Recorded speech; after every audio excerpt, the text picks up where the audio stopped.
All right, I'm going to be going through this CodeWars problem, sum of minimums, given a 2D nested array, a nested list of size m times n. Your task is to find the sum of the minimum value in each row. So for example, we have a nested list where there's 3 lists inside of it. The minimum value in this one is 1. Minimum value in this list is 5. Minimum value in this list is 20. So 25, 1 is 26. You will always be given a non-empty list containing positive values. Enjoy coding.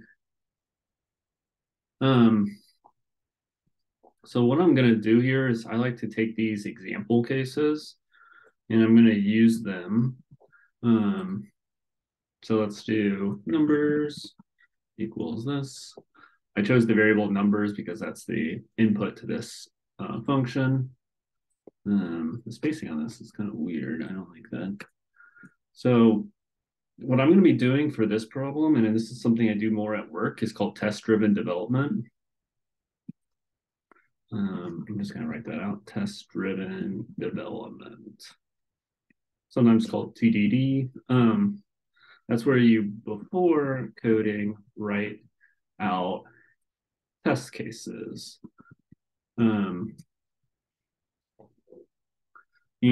so I'm going to write out a couple of functions. So I'm going to call this test1. It's going to take in no arguments, but I'm going to hard code in these list of numbers. I'm going to have a function that I'm going to define here in a bit called sum of minimums. I'll just copy this over now.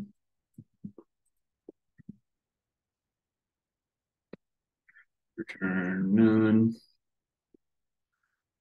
It takes in, I'm going to save the results to be sum of minimums numbers. And then I'm having an assert statement. Assert results is equal to, we know it's supposed to be equal to 9.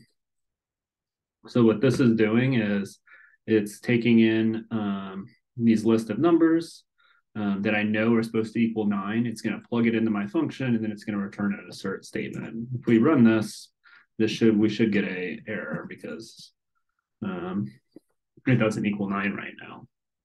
So the goal with this is I have a test case, and I want to try and make this test case pass. For this problem, I actually have 2 test cases that they give us. I call it test 2.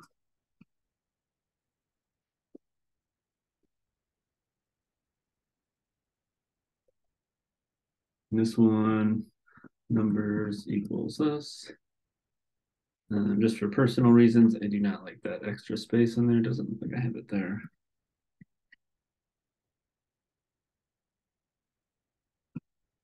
Numbers, assert results is equal to 76. 76. And let's try test 2 and see if that passes. And again, it should not. So cool, we're failing both of them. So that's honestly like a good thing. We didn't expect them to pass. But now I'm going to write out some pseudocode for solving this.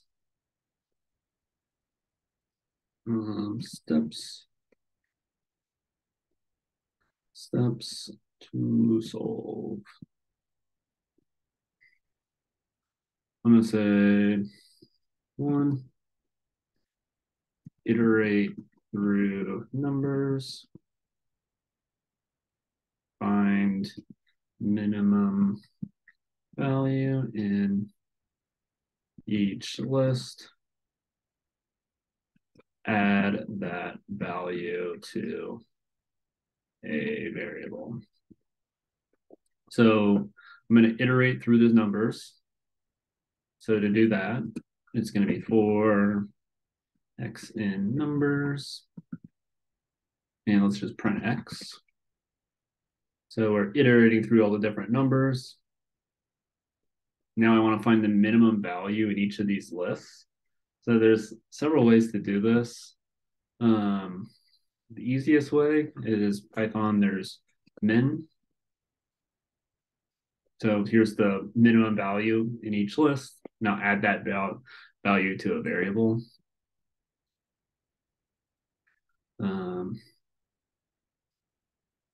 Min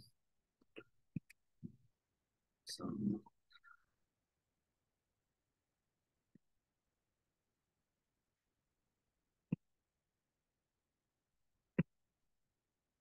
Let's run min sum equals 9. So we think that is correct. And the best way to do this is I have these two functions to test for. Now I can plug this into my function. And return it. And so the first one passes and the second one passes. So that means that this is a correct solution. So that's one way to do this. I think this should pass on here. Let's see if it does.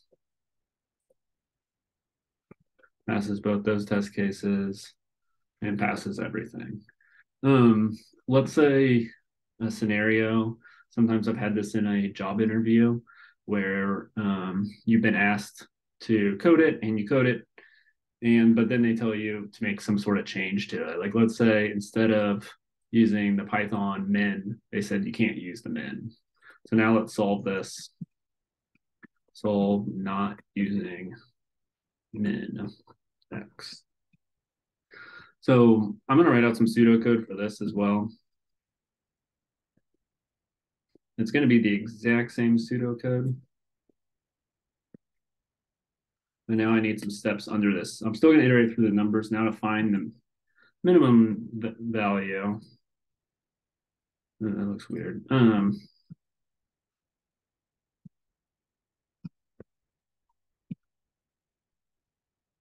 don't know how to do sub bullets in Markdown on the top of my head.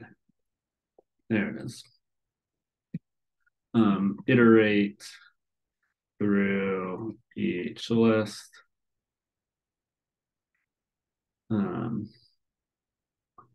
Set first value equal to the minimum. If value is less than minimum, set it to be minimum. So I'm going to iterate through the list. So like, let's do this for this numbers. So the first time numbers is this. I'm going to set the first value equal to the minimum. So at this point, minimum 7. And then the second time I iterate through it, so I'm going to check if the value is less than the minimum. So 7 and 9 is not less than 7. So minimum is still 7. Then 8 is not less than 7. So minimum is still 7. Then 6 is less than minimum. So now the current minimum is 6. And finally 2 is less than 6. So 2 would be the minimum value. So let's do this just for this numbers for num in numbers of 0 so we can see this. Number numbers square bracket 0 0. If num is less than min in print I'm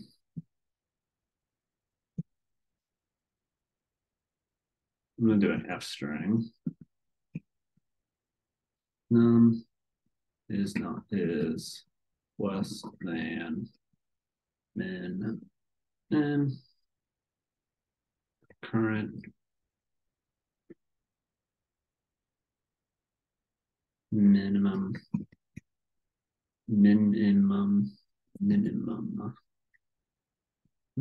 number is now num min n equals num, else I'm going to do these print statements so we can kind of see what's going on. Num is not less than n. Current minimum is still min n. So we iterate through it. 7, the first time through, 7 is not less than 7.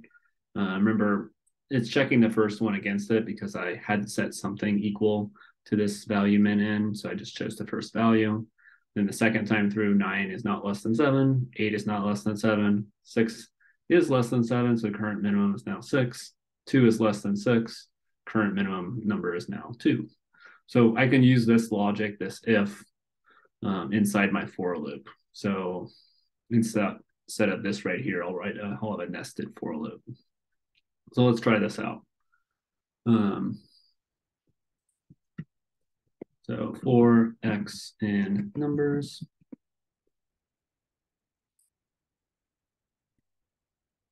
If you remember, I'm going to set the minimum sum. This needs to occur above this for loop because I need to add it to, for each of these lists, I'm going to be adding it to it. I'm going to do this, set this variable min n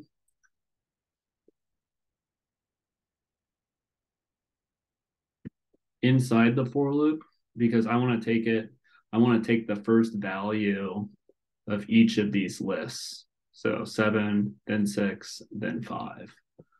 So I need to update this min n to be x square bracket 0. I don't need the double square brackets like I had earlier because I'm iterating through this. Now for x, or for num in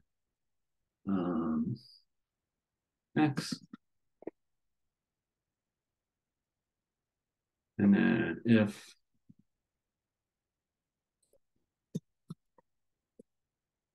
if the number is less than the minimum n, then n equals num.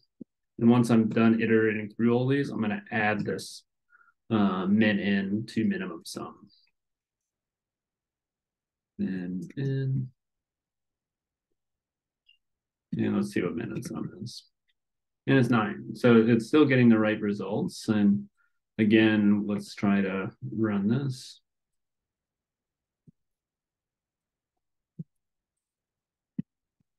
Return min sum. And let's see if it passes our test cases, and it does. So that gives us confidence it's going to pass on CodeWars.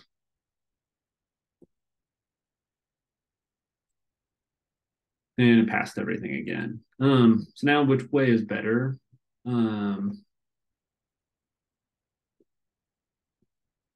So one way is kind of readability. So I'm going to put these next to each other.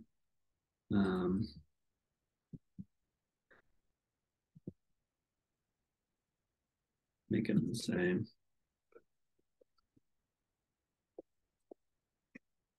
So they get the same results. I would say that from a readability perspective, this first one, it's easier to read just because inside the for loop, there's only just a single line of code. Inside this one, there's 1, 2, 3, 4, 5 lines of code.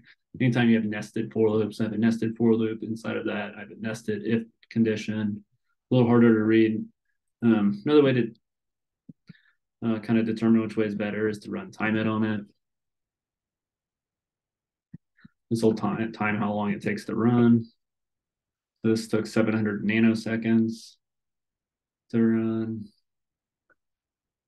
This took 800 nanoseconds. So this one's faster as well. So it's cleaner, easier to read in my opinion, and it is faster. So I would say that this way is better. So this is the one I'm going to submit to CodeWars, but